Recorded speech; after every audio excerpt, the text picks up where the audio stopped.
Bapak kami mengucap syukur Tuhan, terima kasih ya Bapak. Pernyataan yang Bapak kami mulai Anda Tuhan, di tempat Robi dan Bu Christine yang Bapak kami mau bersekutu dengan Tuhan.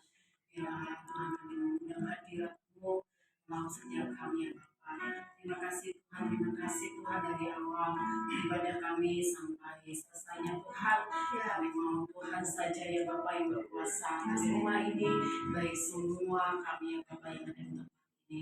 Demikian juga Tuhan, setiap makanan dan minuman Tuhan Engkau kuduskan ya Bapak, biar menjadi kesehatan, kekuatan yang baru bagi tubuh kami ya Bapak. Dan juga Tuhan memberkati tuan rumah di tempat ini, memberkati berlimpah-limpah ya Bapak, jauhkan dari segala sakit penyakit di dalam nama Tuhan Yesus. Dan setiap persembahan yang akan kami persembahkan, biar semuanya itu Tuhan mulia bagi nama Tuhan.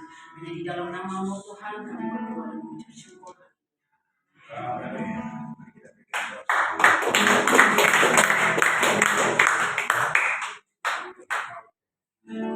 Siapa bersyukur hanya bagi Tuhan.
sebelum kita masuk sharing firman Tuhan,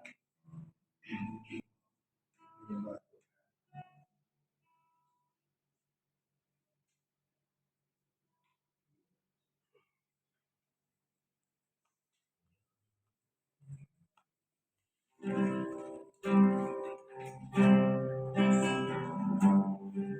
Haleluya. Terima kasih Tuhan. Terima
setiap suku bangsa datang menyembahmu.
Jadikan aku Tuhan,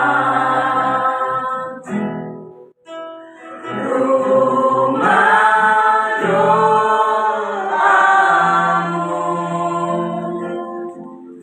agar setiap suku bangsa datang menyembahmu.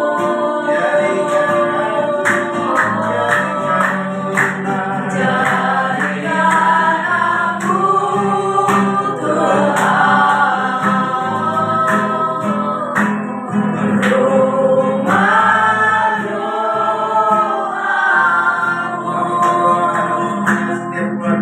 agar setiap keluargamu datang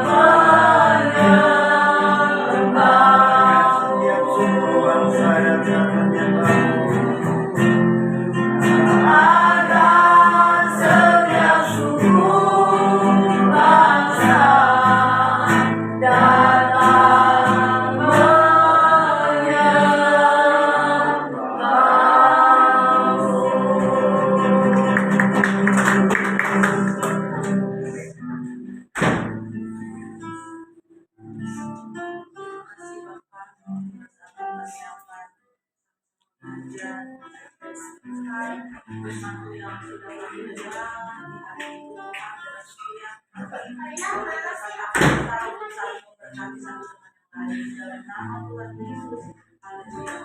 Amin.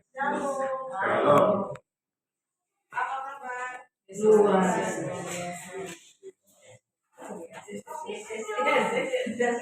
biasa.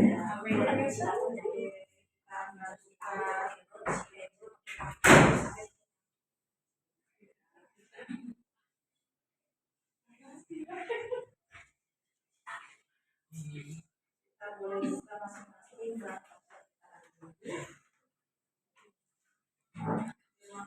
judulnya kemenangan yang mengalahkan dunia.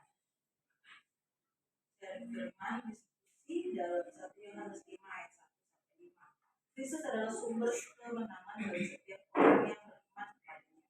Apa yang kita lakukan karena kemenangan yang telah kita terima? Poin yang pertama, mengasihi Kristus. Kasih Kristus membawa kemenangan bagi kita telah dinyatakan melalui pengorbanannya di kayu salib. Respon terbaik sudah kita dapatkan. Kemenangan adalah dengan menyatakan kasih kepadanya. Diskusi kita pada malam hari ini poin pertama, apa yang kita lakukan untuk mengembangkan kebiasaan memuji Tuhan? Apa manfaatnya buat kita? Kristus sudah membawa kemenangan bagi kita di kayu salib. Jadi apa yang kita lakukan untuk mengembangkan kebiasaan memuji Tuhan dan apa manfaatnya? Mungkin Bapak Ibu sekalian ada yang mau sharing duluan, silakan.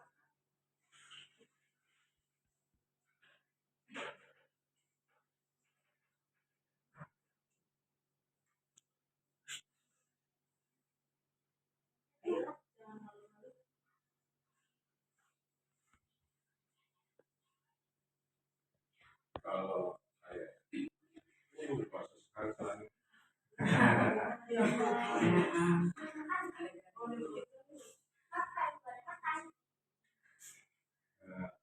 kebiasaan memuji Tuhan itu memang kita yang harus mengembangkan. Jadi saya selalu selain doa bersama keluarga pagi hari jam 5, kemudian selalu setiap pagi itu saya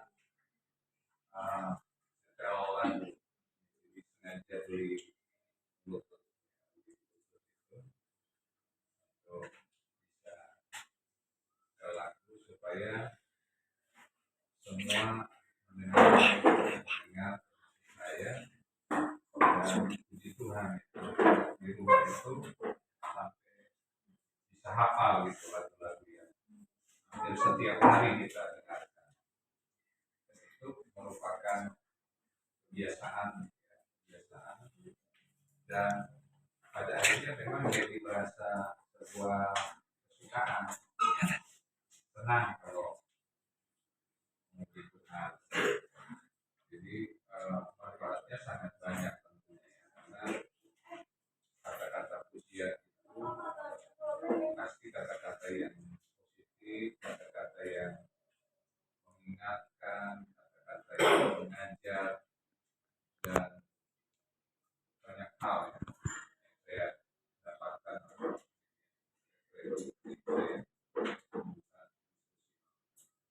Silakan yang lain.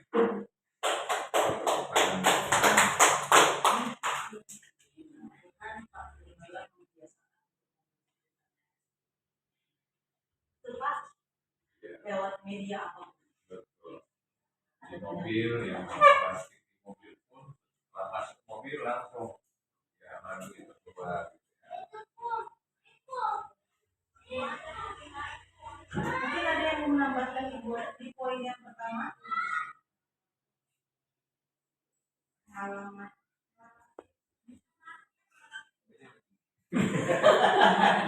Berderet. Apa yang dilakukan untuk kebiasaan memuji Tuhan?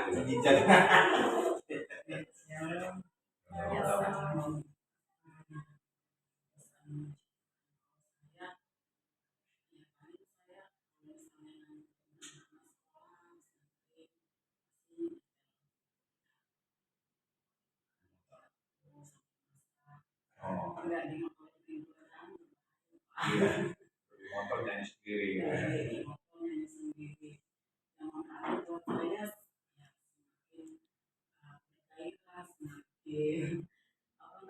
Bersyukur kalau di kamar istirahat tetap setel ini untuk kalau nggak di TV biar makanya itu saya setel dengan Tuhan dan dia bangun tidur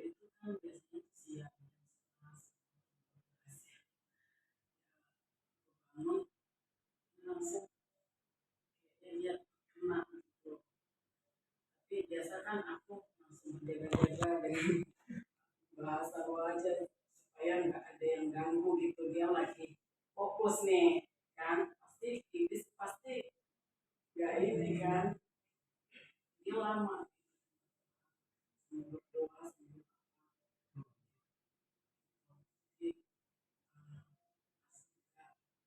sebelum dia bangun itu di pagi. Nah, kenapa saya udah mulai masak nih, mulai masak, tapi entah kenapa saya menghentikan semua aktivitasku, aku nyembah di meja makan, terus dulu aku benar-benar apa namanya mengaku semua kelemahan-kelemahan aku, semua kekurangan aku semua lah.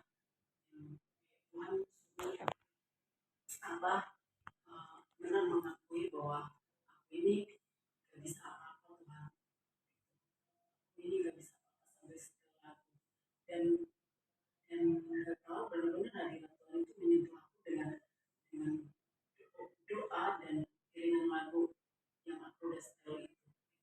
Jadi buat saya, dengan kita membuka selalu fokusnya sama Tuhan, ya pasti akan membuat kita semakin gak fokus sama masalah kita. Jadi fokusnya ya belajar terus bersyukur, bersyukur.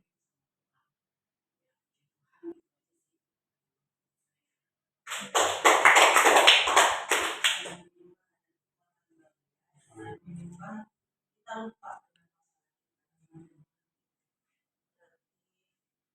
sangat penting begitu ya. Mungkin satu orang lagi sebelum kita masuk ke poin yang kedua dari kebiasaan apa saja supaya kita Tuhan.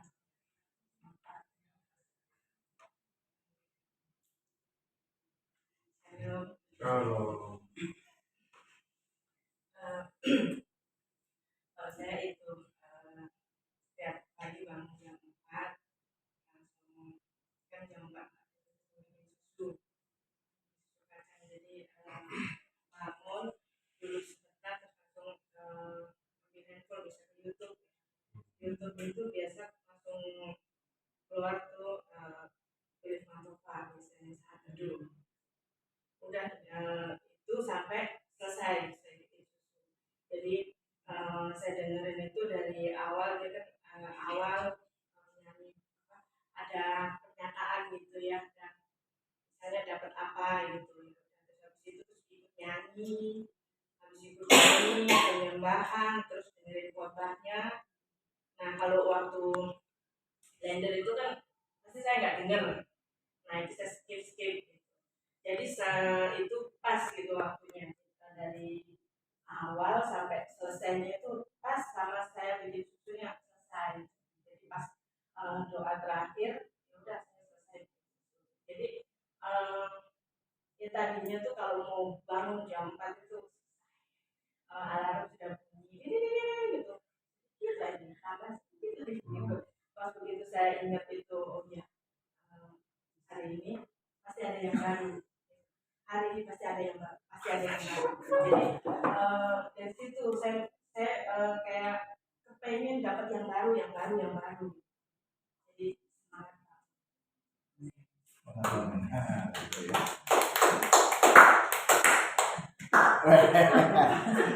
Itu Pak, cara pos-pos utangan begitu.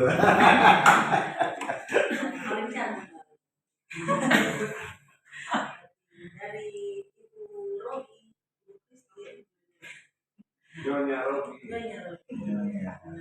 ada sesuatu yang baru dan pagi hari sebelum aktivitas baiklah. Poin yang kedua, kemenangan yang mengalahkan dunia. Poin yang pertama, kita harus mengasihi Kristus, yaitu dengan cara kita melekat dengan Tuhan, dengan menyembah Tuhan, dengan bergaul intim dengan Tuhan. Dan poin yang kedua adalah menuruti perintahnya. Kemenangan yang Tuhan berikan menuntun orang percaya untuk menaati atau menuruti perintah-perintahnya. Selain wujud kasih, ketaatan juga menjadi tanda bahwa kita memang benar-benar dinyatakan di dalam ayat ketiga bagi yang memiliki kasih di dalam hatinya, lakukan apapun bagi yang dikasih di dalam hati. Diskusi kita di poin yang kedua, menurut kita mengapa melakukan perintah untuk saling mengasihi itu adalah hal yang sulit dilakukan. Ya, menurut kita tuh bagian mana yang sulit dan kenapa bisa sulit dilakukan menurut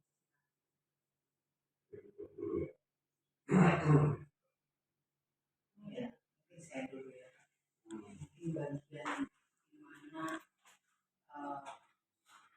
kita sudah merasa nyaman dengan situasi dan ketika Tuhan memberikan perintah itu, kita mulai berpikir apakah ini mengganggu kenyamanan kita. Makanya kenapa kita nggak taat? Karena ya, kalau saya sering kali sih mengalami hal-hal yang kenapa saya nggak taat ya karena saya merasa bahwa kenyamanan saya terganggu.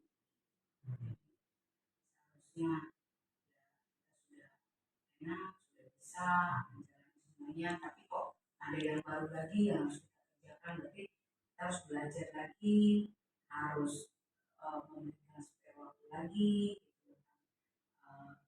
Ya banyak hal yang kita harus lakukan. Itu yang buat kita nggak taat. Tapi ketika kita mengalahkan kedagingan kita, mengalahkan kenyamanan kita, saya kita bisa taat. Dan yang kedua, saya merasa bahwa pentingnya memang kita tuh tahu ya ini tuh benar-benar Tuhan yang perintah atau enggak. Jadi ketika kita tahu itu Tuhan yang perintah dan kalau kita punya punya kesensitifan hal itu, kita pasti ada rasa takut kok. Kita pasti ada rasa takut untuk nggak lakukan itu. Karena ini Tuhan ini maunya Tuhan. Ya sudah kita lakukan. Mungkin dua itu sih dari saya.